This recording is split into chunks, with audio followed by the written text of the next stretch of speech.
નમસ્કાર મિત્રો, હું જયેશ પ્રજાપતિ ગુરુકૃપા એકેડમી યુટ્યુબ ચેનલમાં આપ સૌનું હાર્દિક સ્વાગત કરું છું। મિત્રો, આપણે ધોરણ 10ની અંદર બેઝિક ગણિત માટે જે ગાલા અસાઇનમેન્ટ છે 2024ની એની અંદર પેપર 1 બેઝિક ગણિતનું પેપર 1ની અંદર આપણે વિભાગ એ જોઈ રહ્યા છીએ, જેની અંદર તમે જાણો છો કે 24 માર્કના ક્વેશ્ચન આવે છે। એમાંથી આપણે 6 ક્વેશ્ચન પાર્ટ 1ની અંદર જોઈ ચૂક્યા છીએ। આજે પાર્ટ 2 એટલે કે ભાગ 2ની અંદર આપણે 7 થી લઈ તે 16 સુધીના જે ક્વેશ્ચન છે એક એક ગુણના એ આપણે જોવાના છીએ। તો પહેલાં ખાલી જગ્યાઓ છે, બાજુમાં 3 ઓપ્શન આપેલા છે, એમાંથી જવાબ મેળવવાના છે અને 13મા નંબરના ક્વેશ્ચનથી તે 16મા નંબરના ક્વેશ્ચન સુધી ખરા ખોટા છે એ પણ આપણે જોઈશું। તો મિત્રો, ખાસ વિડીયો અંત સુધી જોજો, કારણ કે 24માંથી જો 24 ગુણ તમને મળી જશે તો તમારું પાસ થવું એકદમ ઇઝી બની જશે। જે લોકો સારા ગુણ મેળવવા માગે છે એમના માટે પણ 24માંથી 24 ગુણ મળી જાય તો એમનું અડધું કામ ઓછું થઈ જતું હોય છે। મિત્રો, આની અંદર આપણે એવી રીતે ક્વેશ્ચન સોલ્વ કરાવતા હોઈએ છીએ કે જો તમારી બોર્ડની પરીક્ષામાં આ જ પેટર્નનો રકમ બદલીને પણ કોઈપણ પ્રકારનો ક્વેશ્ચન પૂછાશે તો પણ તમને આવડશે અને કયા પ્રકારનો ક્વેશ્ચન રકમ બદલાઈને પણ પૂછાઈ શકાય એ પણ અહીંયા તમને આપણે સમજાવીએ છીએ। તો ચાલો મિત્રો, શરૂઆત કરીએ। તો 7મા નંબરનો ક્વેશ્ચન છે 3 + વર્ગમૂળમાં 16 એ ખાલી જગ્યા સંખ્યા છે, સમય, અસમય કે ઋણ। તો ઋણ સંખ્યા ક્યારે કહેવાય કે જ્યારે આગળ માઇનસ આવતું હોય, એટલે ઋણ સંખ્યા તો છે નહીં। હવે સમય અને અસમય આપણે જોવું છે। તો સમય કોને કહેવાય કે જે સંખ્યાને p/q સ્વરૂપમાં દર્શાવી શકાય એને સમય કહેવાય, જે સંખ્યાને p/q સ્વરૂપમાં ન દર્શાવી શકાય એને અસમય કહેવાય। પણ મિત્રો, અહીંયા આ પ્રકારનો જ્યારે ક્વેશ્ચન આપેલો હોય ત્યારે તમારે જોવાનું કે જે સંખ્યા વર્ગમૂળમાં આપેલી છે, આ વર્ગમૂળમાં 16 છે, તો શું એનું ડાયરેક્ટલી વર્ગમૂળ નીકળે છે? તો 16નું વર્ગમૂળ કેટલું થાય? 4। તો અહીંયા 16નું વર્ગમૂળ 4 થાય, 4 + 3 એટલે 7 થઈ ગયા। તો 7 એ કેવી સંખ્યા છે? સમય સંખ્યા। ખ્યાલ આવી ગયો? તો આ પ્રકારે તમારે ટેકલ કરવાનું છે। અહીંયા 16ની જગ્યાએ 13 મૂકેલા હોય તો 13નું વર્ગમૂળ ડાયરેક્ટ નીકળતું નથી, તો આ સંખ્યા કેવી થઈ જશે? અસમય સંખ્યા થઈ જશે। તમારે શું યાદ રાખવાનું કે જે સંખ્યાનું ડાયરેક્ટ વર્ગમૂળ નીકળી શકતું હોય એવું હોય તો સમય સંખ્યા, ન નીકળી શકતું હોય તો અસમય સંખ્યા। અહીંયા માની લો કે 8 આપેલું હોય તો 8નું વર્ગમૂળ ન નીકળી, બરાબર, તો કઈ સંખ્યા થઈ જશે? અસમય સંખ્યા। પણ અહીંયા 4 આપેલા હોય તો 4નું વર્ગમૂળ 2, તો કઈ સંખ્યા થઈ જશે? સમય સંખ્યા, બરાબર। તો અહીંયા જવાબ આવશે આપણો સમય। ચાલો, 8મા નંબરનો ક્વેશ્ચન હવે આપણે જોઈએ।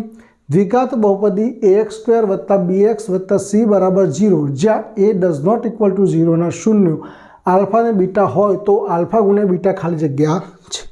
તો એ તો આ સૂત્ર છે કે દ્વિઘાત બહુપદી હોય તો એનો શૂન્યનો ગુણાકાર એટલે કે આલ્ફા × બીટા તમને પૂછે તો શું જવાબ આવશે? c/a। અને તમને શૂન્યનો સરવાળો પૂછ્યો હોય એટલે કે આલ્ફા + બીટા આ પ્રમાણે પૂછ્યું હોય, આલ્ફા + બીટા, તો શું આવશે? -b/a। પણ આપણને આલ્ફા × બીટા પૂછ્યું છે એટલે શું આવશે? c/a।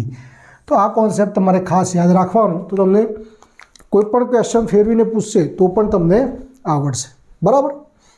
9મા નંબરનો ક્વેશ્ચન આપણે જોઈએ મિત્રો। સમતોલ પાસા પર અંક 4 આવવાની સંભાવના ખાલી જગ્યા છે। તો મિત્રો, પાસા ઉપર કુલ અંકો કેટલા હોય છે? 6 અંકો હોય છે, બરાબર। તો આ ક્વેશ્ચન કઈ રીતે ગણાય? ટોટલ જે આપણી પરિણામો છે એવા કેટલા છે? 6 છે, અને શું કહે છે? 4 આવવાની સંભાવના। તો તમે જુઓ કે 6 પરિણામો કયા કયા છે? 1, 2, 3, 4, 5 અને 6 એમ કરીને 6 પરિણામ છે। તો 6માંથી 4 એ એક પરિણામ છે, માટે તમારો જવાબ શું આવશે? 1/6। ઘણા 4/6 લખી દેતા હોય છે, પણ આ વસ્તુ ખોટી છે મિત્રો। કેમ? કારણ કે જે આપણે પરિણામો લખીએ છીએ, આ 1, 2, 3, 4, 5, 6 આ 6 પરિણામો છે। કુલ પરિણામ કેટલા છે? 6। એમાંથી શું કીધું છે? 4 આવે એવી સંભાવના કેટલી? તો 4 એ એક પરિણામ છે, માટે જવાબ શું થાય? 1/6। આ તમારો જવાબ થઈ જશે। ખ્યાલ આવ્યો છે? તો મિત્રો, પરીક્ષામાં તમને આ જે પાસાવાળો ક્વેશ્ચન છે એમાં અંક 4ની જગ્યાએ 2 કરી શકે, 3 કરી શકે, કોઈ પણ કરી શકે, અથવા તો અંક 12 પણ પૂછી શકે। અંક 12 તો આવી જ ના શકે, કારણ કે પાસા પર કેટલા અંકો છે? 6 જ અંકો છે, તો પાસા પર અંક 12 તો આવી જ ન શકે, ત્યારે એની સંભાવના કેટલી થઈ જતી હોય છે? 0 થઈ જતી। આ ખાસ ધ્યાન રાખવાનું છે। ચાલો, હવે 10મા નંબરનો ક્વેશ્ચન કે જેમ જેમ થીટાનું મૂલ્ય વધે તેમ તેમ સાઇન થીટાનું મૂલ્ય વધે છે। તો આ કઈ રીતે ખબર પડશે મિત્રો? તો તમે કોઠો યાદ રાખ્યો હોય તો કોઠા પર તમને ખબર પડે કે 0 ડિગ્રી, પછી 30 ડિગ્રી, પછી 45 ડિગ્રી, પછી 60 ડિગ્રી અને 90 ડિગ્રી। તો સાઇન થીટાની અંદર પહેલાં 0 ડિગ્રીની કિંમત છે 0, પછી 1/2, પછી 1/√2, પછી √3/2 અને 1. એટલે કિંમત 0થી વધી અને 1 થાય છે. એનો મતલબ કે થીટાનું મૂલ્ય જેમ જેમ થીટા વધે એમ એનું મૂલ્ય પણ કેવું થાય છે, વધે છે. તો આવી રીતે મિત્રો તમે સંપૂર્ણ કોષ્ટક તૈયાર કર્યો હશે તો તમને કોઈ પણ સાઇન થીટાનું, કોસ થીટાનું, ટેન થીટાનું કોઈ પણ પૂછે તો પણ તમને આવડશે. તો અહીંયા સાઇન થીટાની જગ્યાએ ગમે તે મૂકી શકે, કોસેક થીટા મૂકી શકે, સેક થીટા મૂકી શકે, પણ તમારે આ કોન્સેપ્ટ યાદ રાખવાનો કે તમારે 0 ડિગ્રીનું 90 ડિગ્રીનું માપ જોઈ લેવાનું કે 0થી 1 થાય છે તો વધે થાય, 1 થી 0 થાય છે તો ઘટે થાય. ખ્યાલ આવી ગયો? તો એવી રીતે તમારે સમજવાની કોશિશ કરવાની. તમારે જોવાનું કે ધીમે ધીમે વેલ્યુ વધે છે કે ઘટે છે. વધતી હોય તો વધે છે, ઘટતી હોય તો ઘટે છે. એકદમ ઇઝી છે. 11મા નંબરનો ક્વેશ્ચન જોઈએ આપણે કે વર્તુળનો સ્પર્શક વર્તુળને ખાલી જગ્યા બિંદુમાં છેદે છે. તો વર્તુળનો સ્પર્શક વર્તુળને કેટલા બિંદુમાં છેદે છે? એક જ બિંદુમાં છેદે છે.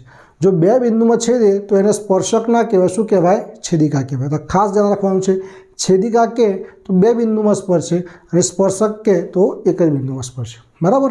ચાલો હવે 12મા નંબરનું ક્વેશ્ચન જોઈએ આપણે. નીચે આપેલ આવૃત્તિ વિતરણનો બહુલકીય વર્ગ જણાવો. તો બહુલકીય વર્ગ એટલે કે આમાં સૌથી મોટો આંકડો કયો છે? તો કે 16 છે. તો એનો બહુલકીય વર્ગ કયો થઈ જશે મિત્રો? 30 થી 40 થઈ જશે. બરાબર? તો અહીંયા એના મેં ઓપ્શન લખ્યા નથી, એના ઓપ્શન આ જ છે કે 20 થી 30 અથવા 30 થી 40 અથવા 40 થી 50. તો એનો જવાબ શું થઈ જશે? 30 થી 40. ઓકે, ચાલો હવે 13મા નંબરના ક્વેશ્ચનથી હવે આ બધા ખરા ખોટા છે. બરાબર? 13, 14, 15 અને 16 આ 4 ખરા ખોટા પૂછેલા છે. તો ખરા ખોટાની અંદર ગુસા 5 અને 15 બરાબર 10 થાય. તો 5 અને 15નો ગુસા કાઢવો હોય તો આપણે 5 શું પડે? તો કે 5 એકા 5. 15ના હવે શું પડશે? તો કે 3 પંચા 15. તો આ બંનેમાં સામાન્ય હોય એવો અવયવ કયો છે? તો કે 5 છે. તો ગુરુત્તમ સામાન્ય અવયવ એટલે કે ગુસા. તો આપણો જવાબ શું આવવો જોઈએ? 5 આવવો જોઈએ. પણ અહીંયા શું આપેલું છે? 10. માટે આ શું થઈ જશે? ખોટું. બરાબર? ચાલો નીચેની આકૃતિમાં કોઈ બહુપદી y બરાબર p ઓફ x નો આલેખ આપેલ છે. તો આ કિસ્સામાં p ઓફ x ના શૂન્યોની સંખ્યા 3 છે. તો એ જોવાનું કે x વાળી લાઈન છે કેટલા બિંદુમાં છેદે છે? તો જુઓ અહીંયા એક બિંદુ, આ બે બિંદુ અને 3 બિંદુ. 3 બિંદુમાં છેદે છે મતલબ શૂન્ય કેટલા છે? 3 છે. તો તમારો જવાબ કયો થઈ ગયો? સાચો. બે બિંદુમાં છેદતું હોય તો 2 શૂન્ય, 5 બિંદુમાં છેદતું હોય તો 5 શૂન્ય. અહીંયા 1, 2 અને 3 બિંદુમાં છેદે છે એટલે શૂન્યની સંખ્યા કેટલી છે? 3 છે. આ વાક્ય કેવું છે? સાચું છે. 15મા નંબરનો ક્વેશ્ચન જોવો છે આપણે કે દ્વિચલ સુરેખ સમીકરણ માટે a1/a2 does not equal to b1/b2 સ્થિતિમાં સુરેખ સમીકરણ યુગ્મ સુસંગત છે. તો મિત્રો આ વાક્ય કેવું છે? ખરું છે. કેમ? કારણ કે a1/a2 does not equal to b1/b2 એ કઈ રેખાઓ માટે છે? છેદતી રેખાઓ માટે છે. અને છેદતી રેખાઓ હોય તો સમીકરણ યુગ્મ કેવું કહેવાય? સુસંગત. છેદતી રેખાઓ અને સંપાતી રેખાઓ આ બંને રેખાઓ હોય તો સમીકરણ યુગ્મ સુસંગત કહેવાય. સમાંતર રેખાઓ હોય તો સમીકરણ યુગ્મ સુસંગત કહેવાય નહીં. કારણ કે છેદતી રેખાઓ અને સંપાતી રેખાઓમાં તમને ઉકેલ મળે છે, સમાંતર રેખાઓમાં તમને ઉકેલ મળતો નથી. બરાબર? આનો કોઠો જે આપણે છે બનાવેલો છે, જે આનો પાર્ટ 1 આપણે જોયો એની અંદર પણ એક ક્વેશ્ચન હતો આ પ્રકારનો. તો એની અંદર આપણે સંપૂર્ણ કોષ્ટક બનાવેલો છે, એમાં જઈને તમે વિડીયો જોઈ લેજો તો તમને સંપૂર્ણ કોન્સેપ્ટ તમને ખબર પડી જશે. ચાલો હવે શું કહે છે કે પ્રયોગની તમામ મૂળભૂત પ્રાથમિક ઘટનાઓની સંભાવનાનો સરવાળો 0 થાય છે. તો આ વાક્ય મિત્રો કેવું છે? તો કે ખોટું છે. તો આનો જવાબ શું આવશે? 1 આવશે. પ્રયોગની તમામ મૂળભૂત પ્રાથમિક ઘટનાઓની સંભાવનાનો સરવાળો કેટલો થાય? 1 થાય, 0 ન થાય. બરાબર? હવે મિત્રો સંભાવનાનો ક્વેશ્ચન છે એની અંદર ઘણા બધા ક્વેશ્ચન બની શકે એવા છે. કેટલાક ક્વેશ્ચન છે ચોક્કસ ઘટનાની સંભાવના કેટલી? તો કે 1. અશક્ય ઘટના હોય તેની સંભાવના કેટલી? તો 0. આ બધા ઘણા બધા ક્વેશ્ચન બુકમાં પણ આપેલા છે. એ 5 કે 6 ક્વેશ્ચન સ્વાધ્યાયમાં જે ખાલી જગ્યાઓમાં આપેલા છે એ પણ કરશો તો પણ તમારો ક્વેશ્ચન તમને પરીક્ષામાં એમાંથી મળી જશે. આ ક્વેશ્ચનમાં પણ ઘણું ફેરવીને પૂછી શકાય એવું છે. અહીંયા a1/a2 અને b1/b2 આપેલું છે, એની જગ્યાએ તમને આવું આપી દે કે a1/a2 equal to b1/b2 equal to c1/c2. તો આ કઈ રેખાઓ થઈ ગઈ? સંપાતી રેખાઓ. આવું હોય તો પણ શું થશે? સમીકરણ યુગ્મ સુસંગત છે જ આવશે. પણ ખાલી આવું આવી જાય, આ પ્રકારે આવશે તો શું થશે? સમીકરણ યુગ્મ સુસંગત નથી. બરાબર? આવું હોય એનો મતલબ શું થશે?